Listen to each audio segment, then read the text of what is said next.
이진우의 손에 잡히는 경제 플러스.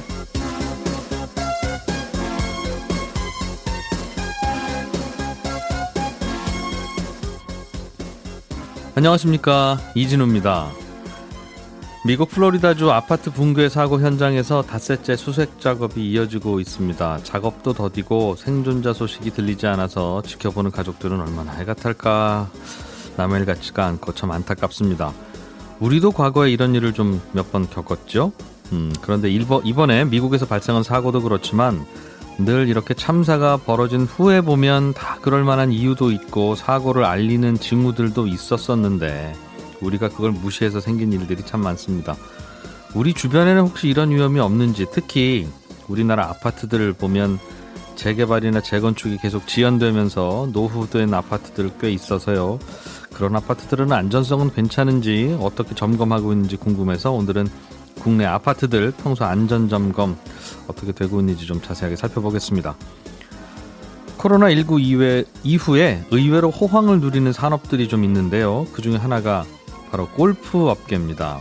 또 하나 눈에 띄는 점이 MZ세대들을 중심으로 골프 인구가 늘고 있다는 점인데 최근 트렌드 리포트 어떤 변화의 바람이 불고 있는지 자세하게 들어보겠습니다. 손에 잡히는 경제 플러스 바로 시작합니다.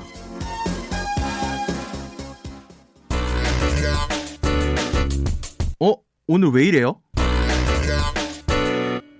네, 오늘 우리나라 주식시장은 역시 또 코스피와 코스닥이 서로 다른 방향이네요. 코스피 시장은 0.4% 정도 어제보다 내린 가격에 거래되고 있고 코스닥 시장은 0.7% 상승 중입니다. NH투자증권의 신환종 FICC 리서치 센터장 연결해서 또 증시를 바라보는 포인트들 중에 몇 가지 또 조언 좀 들어보죠. 안녕하십니까? 네, 안녕하세요. 예, 요즘 들리는 소문들, 뉴스들을 보면 미국이 금리 올리기 전에 우리가 좀 먼저 올려야 되겠다는 신흥국들의 움직임도 있고 또 우리나라 한국은행도 연말 안에 금리를 잘하면 2번 올릴지도 모르겠다는 뉘앙스의 발언도 나오고 해서 요즘 금리 인상이 이래저래 화두인 모양이에요. 네, 미국의 금리 인상은 실은 아주 멀리 한 2023년이나 뭐 이렇게 보이지만, 네. 신흥국들은 이미 금리를 막 올리고 있어요. 예. 3월에 브라질, 러시아, 터키 여기 3월부터 이슈가 됐었잖아요. 예. 그런데 거기는 이제 계속 올리고 있고, 이번 6월에도 멕시코, 체코, 헝가리 등등 안 올릴 거라고 봤던 나라들이 전격적으로 지금 올리기 시작해가지고 한국은행 이제 뭐 올해 하반기에 이제 금리 올릴 거다 이런 얘기들이 많이 나오면서 전반적으로 신흥국들의 금리 인상 추세가 빨라지는 이런 모습을 보이고 있다고 우리가 판단할 수 있습니다. 신흥국들이 금리를 올리는 선택을 하는 이유는 뭡니까? 일단 우리 한 몇 달 동안 미국 쪽 인플레이션만 자꾸 이렇게 쳐봤지 않습니까? 예.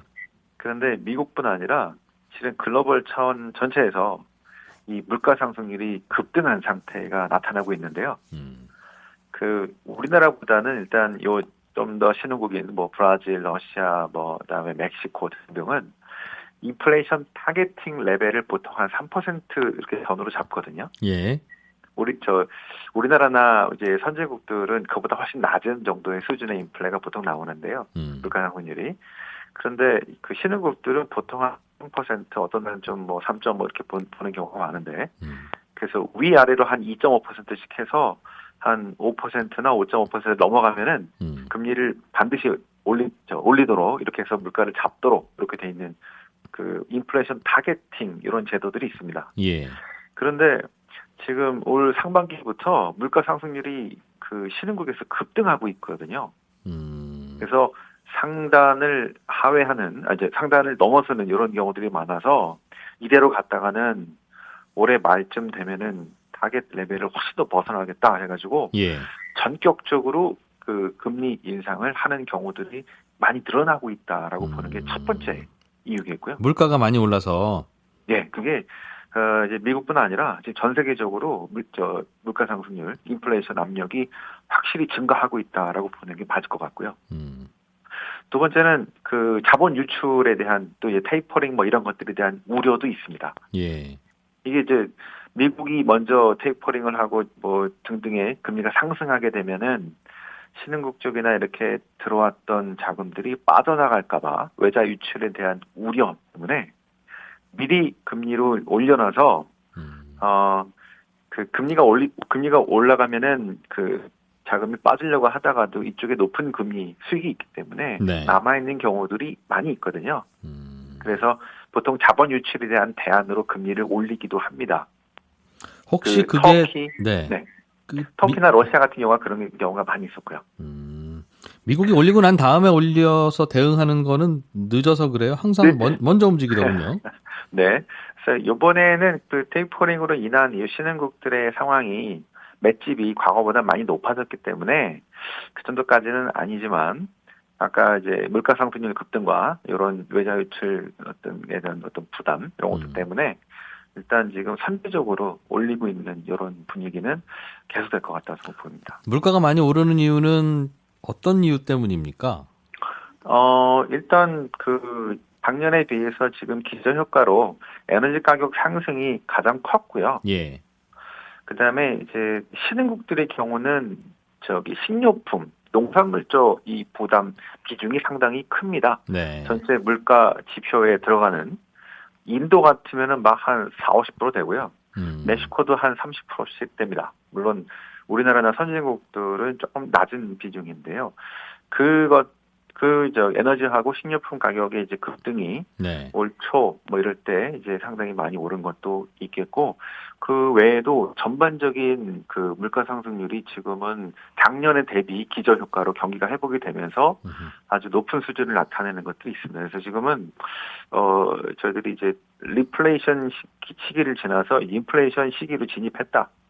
일단 지금 올해는 아마 계속해서 인플레이션의 이런 부담감들이 계속 될 걸로 보고 있기 때문에 지금부터 이제 신흥국들의 금리 인상이 시작이거든요. 그럼 이제 쭉 올해 말 또는 내년 정도까지도 그런 흐름으로 볼 수 있을 것 같습니다. 그래서 이게 한번 금리를 올리기 시작하면 한두 번 올리고 끝 하는 경우가 많지 않고 말씀하신 대로 커다란 방향 전환이 있고 나서 계속 올라가는 게 그동안의 금리 흐름이었잖아요. 어느 나라든지. 네네.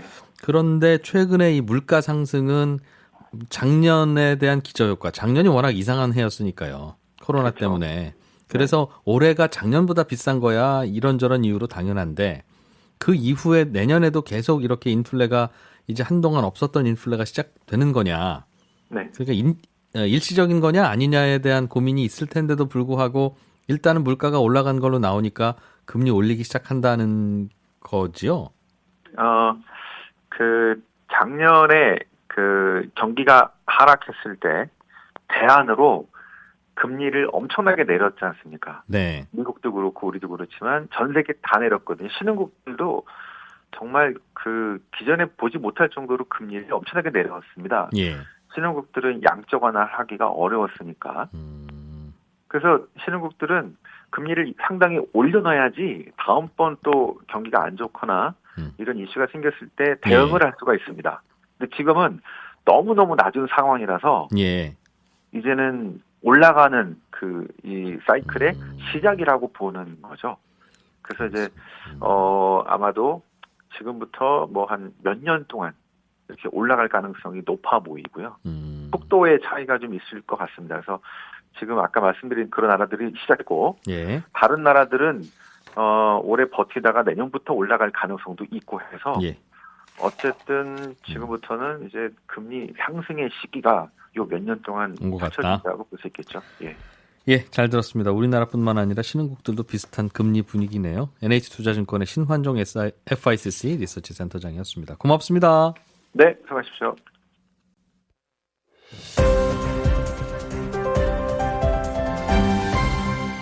경제를 생각하는 사람들의 새로운 습관. 이진우의 손에 잡히는 경제 플러스. 미국 플로리다주 아파트 붕괴 사고가 정확히 어떤 원인 때문이었는지는 아직은 나오지 않고 있습니다만 오래된 아파트들은 이렇게 무너질 수도 있겠구나 하는 생각을 또 한 번 하게 되는 사고였습니다. 우리나라도 오래된 아파트들이 점점 늘어나고 있어서 우리는 이거 어떻게 좀 대처하고 준비하고 예비해야 되는지 궁금해서 건설 안전 전문가 한 분을 모셨습니다. 대한민국 산업현장 교수단 소속되어 계시는 최명기 교수님, 어서 오십시오. 예, 반갑습니다. 최명기입니다. 예, 미국에서 뉴스 들으셨죠? 네네. 왜 무너진 거예요? 미국 플로리다 아파트는?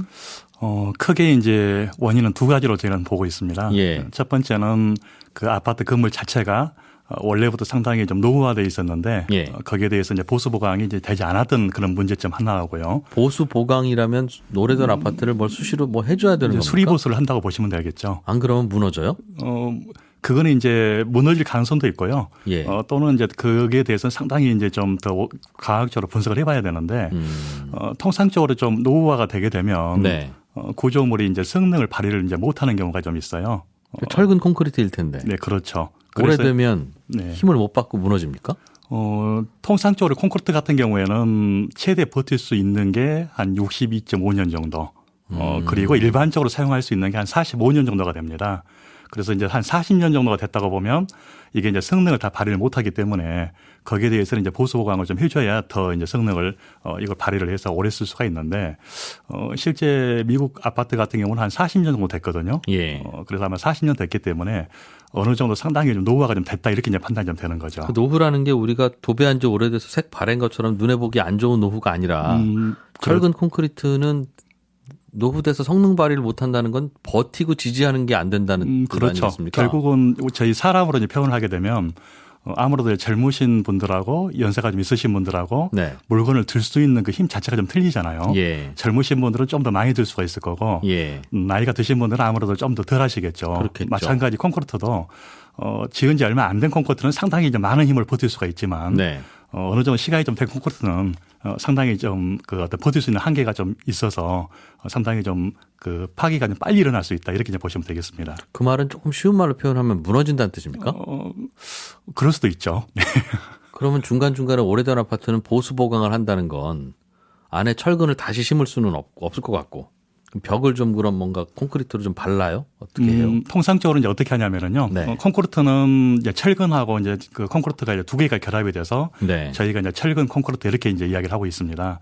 그럼 이제 콘크리트는 어떤 압축에 대해서 이제 버텨주는 게 이제 콘크리트 역할이고요. 예. 철근은 이제 이제 인장력 저희가 이제 당기는 힘이라고 얘기하게 되는데 예. 이런 인장에 대해서 견뎌주는 게 이제 철근인데 일반 노후화된 콘크리트는 통상 콘크리트도 문제가 있을 수도 있고 예. 또는 철근도 문제 있을 수가 있어요. 예. 그래서 철근을 갖다가 이제 보완하기 위해서는 어떤 그 슬래브 밑에 쪽이라든지 또는 보하부 쪽 네. 여기다가 이제 그 철근 역할을 할 수 있는 그 철판을 댑니다. 이게. 아, 벽에다 네, 판을 두꺼운 철판을 대는 대서 거죠. 네. 버티게 그리고 한다. 이제 거기에다가 이제 콘크리트를 뭐 덧대서 갖다가 된다든지 이제 이런 방법이 있는데 크게 이제 두 가지 방법으로 보시면 되겠습니다. 철판을 대는 방법 네. 또는 일반적인 뭐 새로운 소재 탄소섬유를 갖다가 이렇게 보강하는 방법. 덧대서 버티게 네, 그렇죠. 하는군요. 네.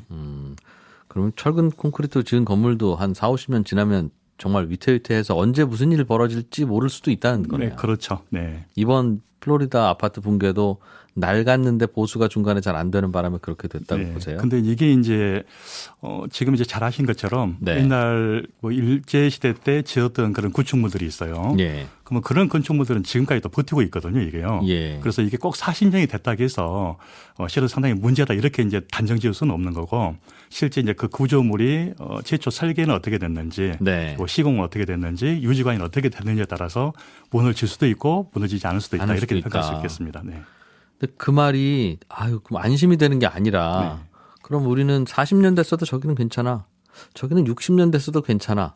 저기는 45년밖에 안 됐지만 저기는 위험해. 뭔가 이렇게 신호등이 들어오면 위험한 데만 조심하면 되는데 겉으로 보면 모르지 않습니까? 네, 그렇죠. 그래서 이제 그런 걸 확인하기 위해서 이제 안전 진단이라는 걸 하게 되고 예. 그 안전 진단에 따라서 이제 그 등급을 건물에 이제 매기게 되는 거죠. 예를 들어서 뭐 A급, B급, C급, D급, E급. 아, 이미 하고 있어요. 네, 우리나라 하고 있죠. 아파트들은. 네네.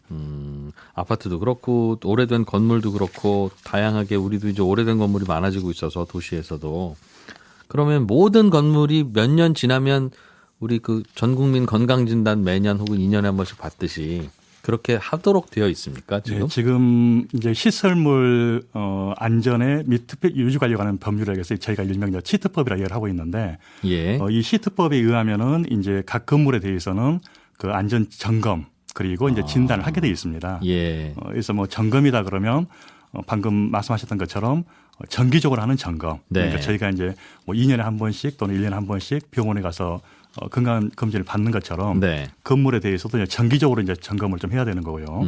그다음에 여기서 좀 이제 문제가 더 발생할 수 있는 소지가 있어서 정밀하게 또 점검하는 게 있어요. 네. 이 정밀하는 점검은 뭐냐면 유관 점검과 기계를 사용을 해서 실제 문제가 있는지 없는지 이제 이런 걸 확인하게 되고요. 네. 그다음에 이제 상당히 이제 저희가 이제 병원에 가서 뭐 CT라든지 뭐 이런 것들을 이제 찍는 것처럼 실제 이제 어떤 정밀한 기계를 활용하는 게 이제 정밀안전 진단이라는 이런 방법에서 이제 하고 있죠. 그리고 예. 거기에 대해서 이제 그 기간도 그 시기도 자체에 대해서도 굉장히 규정이 되어 있는 상태입니다. 검사는 누가 하러 오십니까? 주로 이제 정기 점검 그러면 일반 예. 병원에 가서 정기적으로 검진하시는 것처럼 전문가들이 이런 정기 다니면서? 안전 점검은 전문가가 아니고요. 일반 그 아파트다 그러면 아파트 관리 주체에서 하게 되어 있습니다. 예를 들어서 아파트 관리 소장이 이런 걸 할 수 있게 돼 있고요. 예. 특히 이제 그런 분들은 또 교육을 받아야 되겠죠. 그래서 예. 교육을 받으신 이런 아파트 관리 소장님께서 이제 정기적으로 점검을 할 수가 있고요.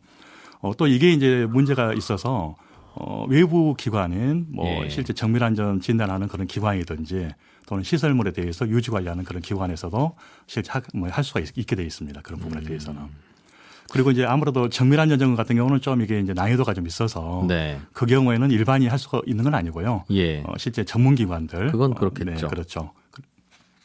그래서 일단은 병원만 가면 전문가가 정밀하게 본다는 것까지는 이해가 되는데 항상 걱정하는 게 건강진단 빼먹고 잘 안 받고 하다가 어느 날 큰 병 걸리는 거 나중에 발견하잖아요. 네, 그렇죠. 이 네. 건물도 분명히 관리소장님이 얼마나 할 일이 많아요. 그러니까 이제 낡은 아파트들은 안 그래도 여기저기 새는 거 많고 고칠 거 많다 보면 저거 자칫하면 저거 문제 생기는데라고 하는 게 보이더라도 잘 못할 것 같은데 그래서 그거는 당사자들한테 맡겨두면 안 될 것 같은데 현재는 그렇게 되어 있나 보네요. 그게 이제 정기점검 같은 경우에는 아무래도 이제 외부 기관 수행을 하다 보면 예. 비용이 이제 이게 소요가 되겠죠. 그렇겠죠. 그래서 이런 비용들을 이제 통상적으로 아끼기 위해서 어떤 규모가 좀 조그만한 그런 아파트에서는 통상적으로 아파트 그 관리 소장님이 하고 계시는 거고요. 예. 어느 정도 좀 규모가 된다라고 하게 되면 아무래도 외부 전문가한테 의뢰하시는 게 더 세부적으로 이제 볼 수가 있겠죠. 그런 부분에 대해서는. 제가 여쭙고 싶은 건 외부 전문가한테 맡겨도 된다가 아니라 그 이제 갑자기 어느 날 무너지는 아파트가 생길 것 같아서 이제 자꾸 걱정돼서 저도 상황이 어떻습니까 예. 여쭤보는 건데 네. 그런 거라면 지은 지 몇 년 이상 된 것은 반드시 뭐 내부의 구성원들이 합의를 하건 찬성을 안 하건 관계없이 강제로 진단을 받도록 하고 그 진단의 주체는 그 역시 내부 구성원이 아니라 외부에서 제3자가 자세하게 살펴보고 여기 이제 여기선 사람 못 살 것 같습니다. 다 나오세요 하면 나와야 되는 것 같은데 검사하는 것도 그런 의무가 없고 상황이 그런 것 같네요. 검사하는 것에 대해서는 의무가 없는 건 아니고요. 예. 이제 법에서는 규정이 되어 있습니다. 아 그렇습니까? 그래서 뭐 정기안전 점검 그런 법상 그래서 D급이나 E급 정도 되는 아파트에 대해서는 네. 1년에 한 3회 정도 3번을 갖다가 현재 점검을 하게 되어 있어요. 그리고 예. 실제 이제 그 정기 이제 안전 점검은 유관으로 의해서 하고 있지만 네. 기타 이제 나머지 이제 정밀 안전 점검 이것은 실제 이제 D급이나 E급 이제 건축물에 대해서는 현재 2년에 한 번. 네. 그리고 건축물 외에 이제 일반 시설물이 있습니다. 이것은 1년에 한 번씩을 갖다가 무조건 하게끔 이거는 강제로 강제로 하게 돼 있고요. 그리고 이제 정밀 안전 진단이라고 해서 굉장히 좀 세부적이고 어떤 성능 평가까지 할 수 있는 네. 이런 부분에 대해서는 준공 10년 차가 되고 나서 1년 이내에 하게 돼 있거든요. 그래서 예. 실제 11년 차 이제 마지막에 이제 한 번을 의무적으로 하게 돼 있고요.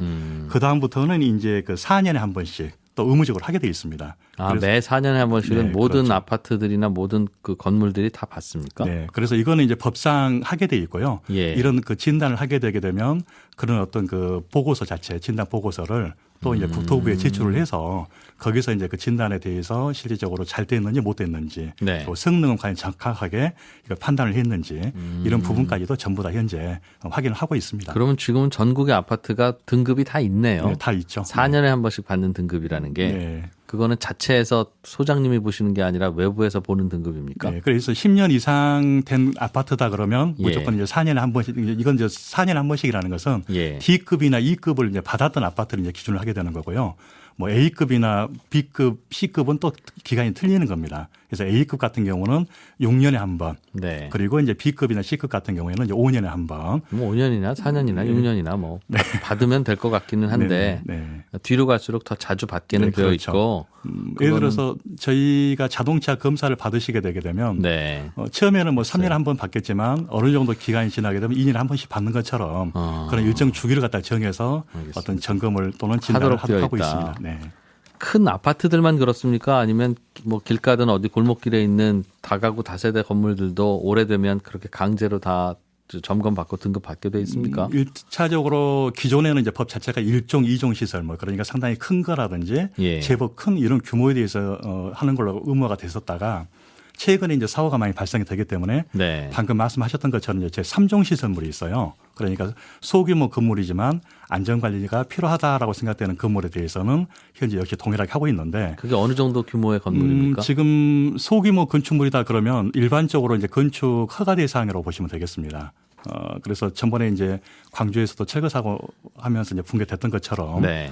이제 허가 대상이 있는데 이런 소규모 건물 중에서도 뭐 학교라든지 네. 그다음에 상당히 이제 안전관리 필요한 부분에 대해서는 역시 3종 시설물로 지자체가 지정을 하고 있고요. 학교가 소규모예요?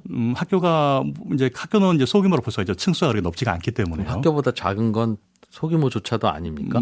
이제 그건 이제 지자체별로 이 소규모 대해서 이제 규정하는 게 각각 틀립니다. 그런 부분이. 그래서 어떤 지자체는 뭐 이런 건물을 소규모 지정할 수도 있는 거고요. 그러니까 저는 동네 5층짜리 다세대 건물에 새 들어 사는데 이거 지은 지 한 4, 50년 되는 것 같은데 집주인은 연락도 안 되고 계단 내려올 때마다 이거 자꾸 부스럭부스럭 소리 나는데 이거 어떡합니까? 이런 걱정하는 분들. 그래서 지금 현재 방금 말씀하셨던 것처럼 이런 소규모 건축물에 대해서도 이제 작년 5월 1일부터 이 건축물 관리법이 시행이 되면서 실제 이제 점검을 하게 돼 있습니다. 그래서 이제 뭐 건축사님들이든 또는 기술사님들이 이제 유감 점검을 이제 통해서 현재 그 건축물에 대해서 과연 이상이 있는지 하게 되는데 이 내가 사는 이 다세대 다가구 건물을 그 검사 대상에 포함하는지 여부는 군수구청장이 정한다는 뜻입니까? 일단 그 부분은 각 지자체별로 좀 틀리기 때문에요. 좀 확인을 해야 될 것 같고요.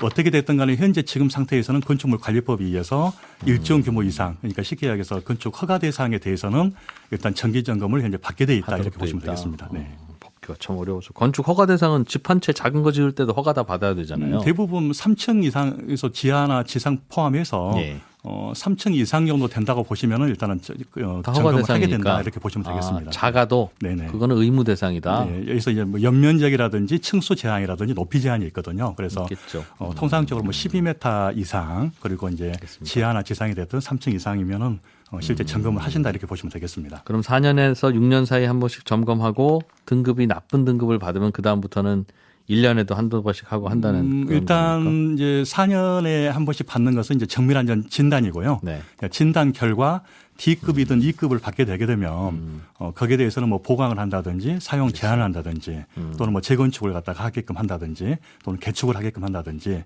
이런 절차에 의해서 진행이 지금 아파트들 되겠습니다. 중에는 야 이건 D급이나 E급 받아서 이건 곧 빨리 해야 되겠다 하는 곳은 없습니까? 상당히 많죠. 그게요. 왜냐하면 D급이나 E급 정도 된다고 보면 그래서 서울시 같은 경우에도 뭐 2019년 아마 자료죠. 거기에 보게 되면 약 한 5개 정도 동이 현재 D급, E급으로 이제 나와 있는데 이런 D급, E급이면 실제 사용 제한이라든지 또는 실제 거기에 대해서 뭐 개축을 한다든지 또는 뭐 재건축을 한다든지 이런 절차가 이제 진행이 돼야 되는 겁니다. 근데 그 주민들 동의가 안 되거나 여러 이유로 안 되거나 뭐 재건축하면 뭐 초과이익 환수제 때문에 우리는 이번에 안 할랍니다 하면 안 하는 거잖아요. 그게 이제 행정기관 입장에서도 가장 큰 애로사항인데요. 왜냐하면 이 어떤 아파트 같은 경우는 민간 건축물이기 때문에 실제 주민들의 동의가 있어야 이제 재건축이 이제 되는 거죠. 그래서 상당히 이제 그런 부분에 대해서는 애로사항을 이제 갖고 있는 걸로 알고 있습니다. 그 말은 주민들이 얼른 안 지으면 무너질 수도 있다는 얘기네요. 네, 그렇죠.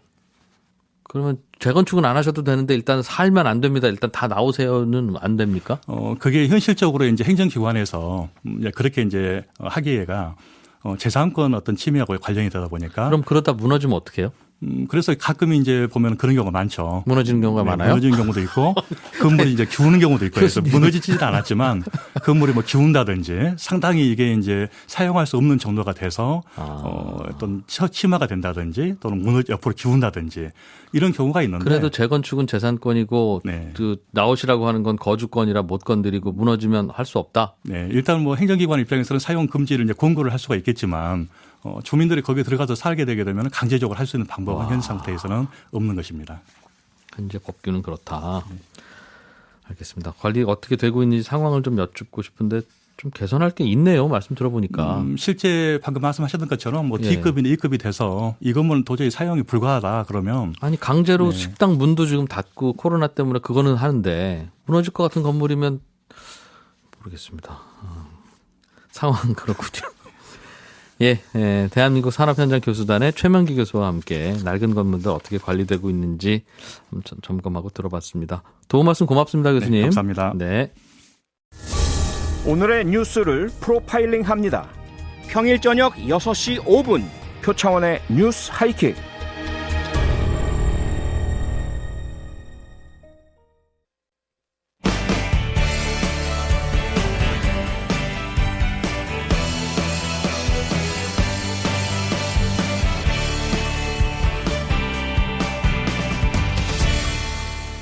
이진우의 손에 잡히는 경제 플러스.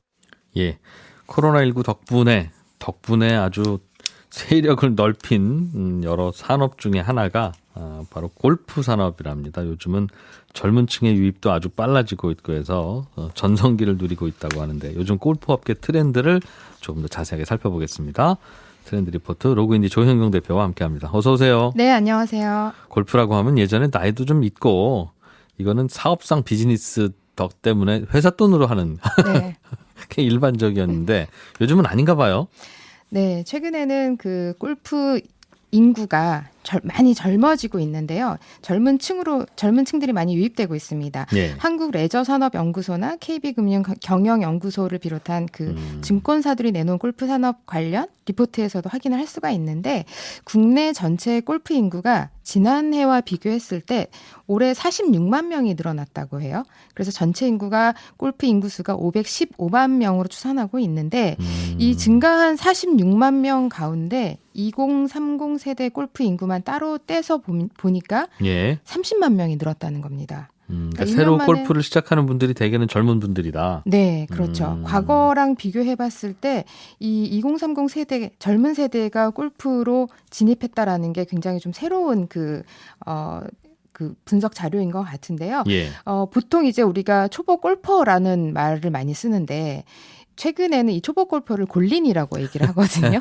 골프 어린이. 네, 이 골린이들이 80%가 2030이라는 얘기죠. 예. 예, 그 골린이란 말도 스스로를 지칭하는 그런 말인데요. 예. 이 젊은 세대로 골프 인구가 늘어나다 보니까 이 업계도 굉장히 좀 변화를 시도하고 있습니다. 예. 요즘 뭐 골프장 예약하는 건 매우 어려워졌고 네. 골프장 가격도 뭐 엄청나게 뛰었더군요. 서울 아파트값 오른 거는 뭐 아무것도 아닌 정도로 올랐던데요. 골프장 가격이. 맞아요. 그 실내에서 활동할 수 있는 것들이나 또 실외 활동이 뭐 이용객 수나 이런 것들 제한이 있다 보니까 회원제 골프장 수는 한정돼 있고 예. 해외로 또 골프 여행도 못 가다 보니까 회원권 가격까지 올라가게 된 셈인데요. 국내 골프장의 경우를 보면은 회원제 골프장만 있는 건 아니거든요. 대중 골프장이랑 회원제 골프장 이 두 가지로 구분이 되는데 회원 아니라도 하루 돈 내면 그냥 가서 칠 수 있는. 네, 네. 보통 우리가 퍼블릭이라고 많이 얘기를 하는데요. 예. 그 정식 명칭은 대중 골프장이 맞습니다. 이 대중 골프장의 개수가 현재 341개. 우리나라에 네, 회원제 골프장은 160개로 대중 골프장이 2배 이상 많습니다. 한 500개 되네요. 그렇죠. 500개. 네. 그런데 이제 이 회원제 골프장 같은 경우에는 회원권도 구입을 해야 되고 또 뭐 여러 가지 서비스를 받을 수 있고 예약도 그나마 좀 쉬운 편이긴 하지만 가격이 비싸다는 단점이 있잖아요. 근데 대중 골프장 경우에는 좋은 한금대 시간을 빼고는 예약하기도 그렇게 어렵지 않고 가격대도 많이 그 회원제에 비해서는 싸기 때문에 이 젊은 골퍼들은 이 대중 골프장으로 많이 간다. 네, 가고 있다. 예약도 쉽고 가격도 싼데 네. 그럼 단점이 뭐라서 다들 그래도 나는 예약 어렵고 비싼 회원제로 갈 거야예요? 뭐 아무래도 이제 골프장의 규모가 시설 규모? 네, 좀 좁기도 하고요. 그리고 이제 뭐 9홀을 반복해서 2번을 돌아야 한다거나 또는 6홀을 3번 돌아야 한다거나 18홀을 하더라도 네. 싸다는 게 거의 유일한 장점. 네. 그런데 이제 개인 소비세나 예. 이런 것들은 좀 되지 않기 저렴하니까. 때문에 네, 회원제에 비해서는 굉장히 저렴한데요. 최근에는 이 대중 골프장마저 골프 치기 좋은 황금 시간대는 예약하기 쉽지 않고 예. 가격도 굉장히 많이 비싸졌다고 해요. 이제 이 회원제를 못 가는 분들이 대중 골프장까지 이제 넘어오기 때문인데요. 그래서 네. 더 이상 가격이 대중적이지 않다. 그러다 보니까 스크린 골프로 또 많이 이동을 하고 있습니다. 주식시장에서도 이 실내 골프장에서 쓰는 골프 즐기는 시설? 네. 그러니까 전자오락실로 치면 오락기 납품하는 업체? 네. 그런 회사가 있는데 골프존이라고. 네. 여기도 주가가 올해만 보니까 한 80% 올랐더군요. 맞습니다. 그러니까 이제 골프 붐 때문이다? 맞아요. 뭐 노래방이나 PC방처럼 영업을 못했던 적도 분명히 있었습니다. 그런데 예. 그 노래방이나 PC방에 비해서 스크린 골프장이 좀 더 나은 편이었던 이유는 수도권의 경우에 5인 이상 집합 금지, 밤 10시까지 영업이 방역 수칙으로 이렇게 지정되어 왔었잖아요. 예. 그래서 뭐 PC방이나 노래방이나 이런 데는 못 가더라도 보통 골프는 4인이 주로 경기를 하다 보니까 예. 5인 이상 집합 금지에도 해당하지 않고 또 밤 10시까지지만 6시나 7시에 가면 충분히 네, 골프 한 게임은 즐길 수 있기 때문에 이 스크린 골프장으로 4인들이 많이 찾아서 실내 스포츠를 즐기는. 오히려 저녁 회식 이런 건 더 할 수가 없으니 맞아요. 저녁 네. 시간은 남고 네. 가기 딱 좋은 곳이 이쪽이었다. 그래서 요즘 젊은 세대가 골프에 관심을 많이 갖게 됐다는 게 이제 특징 중에 하나라고 네. 말씀 주셨는데 과거에도 젊은 분들도 골프 치면 젊은 분들이 잘 치지 스포츠가 젊은 분들이 더 못하는 게 어디 있겠어요? 그럼에도 불구하고 골프는 나이 드신 분들이 주로 치는 운동이었던 이유는 비용 때문일 텐데. 시간과 비용 시간도 때문이죠. 그렇죠. 예. 네. 그런데 이제 최근에 이 MZ 세대들이 골프에 관심을 갖게 된 이유가 주 요인이 주 52시간 그리고 이제 퇴근 후에 개인 시간이 많으셨다는 이유 때문이기도 있고요. 그리고 회식이나 단체 모임이 줄어들었고 해외 여행을 갈 수 없고 그리고 이제 해외 골프를 즐기는 유형을 보면요. 네. 이 골프장을 찾는 그 행위 자체를 해외 여행 가듯이 즐기는 것들을 많이 볼 수가 있습니다. 실제로 뭐 좌담회나 이런 리서치를 했던 모 기업에서 네. 이 골프가 주는 어떤 즐거움에 대해서 인터뷰를 한 기사가 있었는데요. 해외여행 가는 것처럼 준비를 한다고요. 예를 들어서 좀 집 밖으로 멀리 나가니까 멀리 나가기도 하고 비용도 비싸잖아요. 그리고 여행 짐 싸는 느낌이다. 그리고 준비하는 옷도 좀 특이하고 장비도 많고 예. 또 여러 가지 액세서리나 먹을 것 뭐 이런 것들을 많이 준비 싸다 보니까 이거를 며칠 전부터 준비를 하기도 하고요. 소풍 가듯이. 네, 의류에 대해서도 신경을 많이 쓰고요. 그리고 그 골프를 즐기는 그 시간 동안에도 계속 사진을 찍거나 예. 또는 단체 사진을 좀 재미있는 포즈로 찍어서 SNS에 올리기도 하고 이런 틱톡이나 뭐 릴스, 인스타그램 릴스 같은 그런 주로 MZ 세대들이 많이 쓰는 SNS를 보면 골프 자체에 경기에 집중하기보다는 이 행위 자체가 굉장히 여행이나 즐거움 또는 힐링 이런 포인트로 많이 생각하고 있는 것 같습니다. 여행이라는 게 해외여행이 낯선 곳에 네. 돈 좀 많이 들여서 그렇죠. 가기 전에 준비도 좀 하고 네. 가서는 이것저것 맛있는 것도 먹고 사진 찍고 돌아오는 건데 골프장에 가도 그러네요. 낯선 그렇죠. 곳에 가서 돈 좀 들여서 가서 사진도 좀 찍고 평소에 안 입어보던 옷도 입어보고 먹을 것도 먹고 네. 미리 바리바리 짐도 좀 싸고 그래서 그 느낌이다. 네. 그러니까 해외여행 갈 돈으로 골프 치면 된다고 생각하면 골프집 비용이 뭐 지불할 만하다는 판단이었겠다는 거군요. 네. 그러나 대신 자주 가지는 못한다라는 거죠. 그래서 보통 이제 나이 드신 분들이 골프를 즐길 때는 뭐 주 1회, 뭐 한 달에 몇 번씩 가시는 분들도 꽤 많지만 일단 젊은 세대들에게는 한 번에 갈 때 뭐 최소 2-30만 원의 예산을 잡아야 되는데 그 1인당, 비용이 1인당. 부담이 되는 거죠. 그래서 MZ 세대들이 골프를 즐기는 성향들을 보면 이런 그 의견을 가지고 있습니다. 뭐 부장님이나 뭐 사장님이 가자고 해서 그냥 따라가는 것이 아니라 자기의 경제 사정을 먼저 생각을 하고요. 경제적 여건이나 욕구에 따라 라운딩도 결정을 하기 때문에 빈도수는 뭐 굉장히 적다고 합니다. 대신 꼭 필요할 때 라운딩을 갈 수 있게 준비는 해두겠다. 미리 배우기는 하겠다. 네. 그리고 필요 이상으로 라운딩 하는데 과소비를 하진 않겠다. 다만 골프복은 나에게 잘 어울리는 걸로 미리 준비해서 스타일리시하다는 평은 듣고 싶다. 그래서 이제 평소에는 연습장이나 스크린 골프나 이런 걸 통해서 골프를 좀 저렴하게 즐기고 이제 당일 막상 이제 골프를 해야 될 경우가 있을 때에는 예. 풀 복장, 풀 세팅 이렇게 해서 좀 제대로 골프를 즐기겠다. 그런 장비, 게 복장 있습니다. 이런 데 신경 쓴다. 네. 하긴 우리나라는 뭐 앞산 올라갈 때도 거의 히말라야 복장하고 올라간다고 다들 놀랜다고. 등산화 없으면 산에 안 올라가고. 네. 골프도 그런가 봅니다. 그렇습니다. 그래서 이제 이 골프 장비들이 굉장히 좀 비싸잖아요. 예. 그러면 이들 젊은 세대들은 그런 골프 장비를 어디에서 주로 구입을 하느냐. 이 구입하는 것도 비용이 만만치가 않은데 예. 장비 같은 경우에는 당근마켓이나 중고나라 번개장터 같은 이 중고 마켓을 많이 활용을 한다고 해요. 그 골프존 같은 그 스크린 골프 업체에서도 별도의 그 마켓을 운영을 하고 있는데요. 중고 거래 그곳에서도 마켓? 예. 네, 중고 카테고리가 따로 있습니다. 그래서 이 중고나라 같은 경우에는 올해 2월부터 5월까지 골프용품 거래를 분석해 보니까 월 평균 약 2,000개의 골프 드라이버가 등록됐다라고 합니다. 예. 그러니까 구매자들이 대부분 20, 30대 남성으로 많았고요. 필드를 자주 나가지 못하는 사람들이 가지고 있던 골프채나 골프 의류, 뭐 공 이런 관련된 용품들이 거의 새거나 다름없는 상태로 이런 마켓에 많이 나오다 보니까 비싼 장비는 중고 마켓 이런 데서 이제 찾아보고요. 다만 의류 같은 경우에는 자신의 스타일이나 이런 예. 거에 따라서 각종 그 브랜드들을 많이 찾아다니면서 신상으로 많이 구입하는 그런 트렌드를 보이고 있습니다. 하긴 옷을 중고로 구입하면 잘 맞지도 않을 수 있고 그러니까요. 어쨌든. 네. 그렇군요. 요즘 그래서 골프 옷 파는 골프 패션 업계도 성장 회사들은 주가도 많이 오르고 매출도 많이 오르고 아무튼 야 이렇게 갑자기 특수가 올 줄은 몰랐다는 반응이더군요. 정말. 네. 그래서 디자인이나 요즘 최근에 나오는 골프복을 트렌드를 보면 예. 디자인이 과거에는 굉장히 좀 심플하고 기능성에 초점을 맞췄다면 최근에 이 젊은 세대들을 타겟팅으로 한 그 브랜드들을 보면요. 뭐 캐릭터랑 콜라보를 하거나 그래서 뭐 이게 어떤 그 패션 제품의 패션의 그 기능에 더 강하게 디자인이 많이 나오기도 하고요.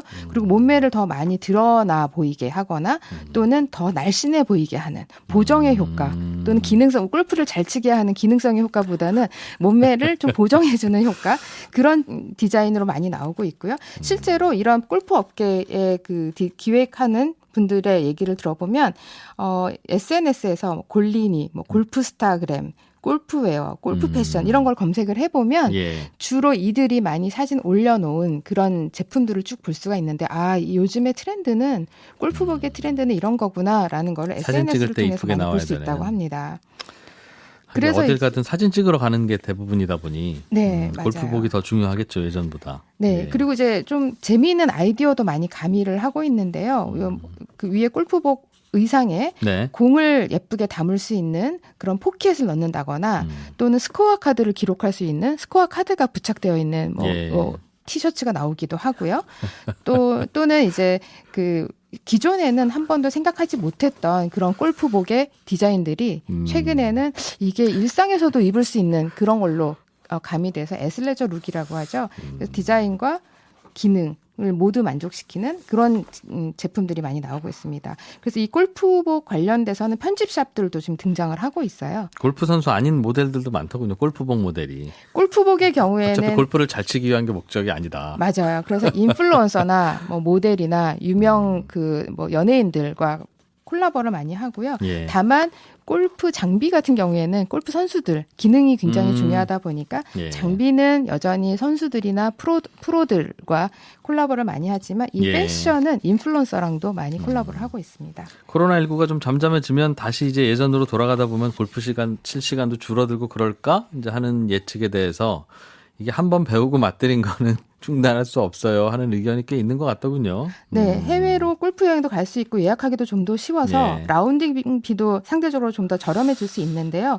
골프를 즐기는 횟수가 오히려 그렇기 때문에 늘지 않을까 하는 게 본다는 업계의 거죠? 의견입니다. 로그인디의 조현경 대표였습니다. 고맙습니다. 네, 고맙습니다. 예, 점심시간입니다. 저도 점심 먹고 퇴근하고 내일 아침 8시 30분에 오겠습니다. 이진우였습니다. 고맙습니다.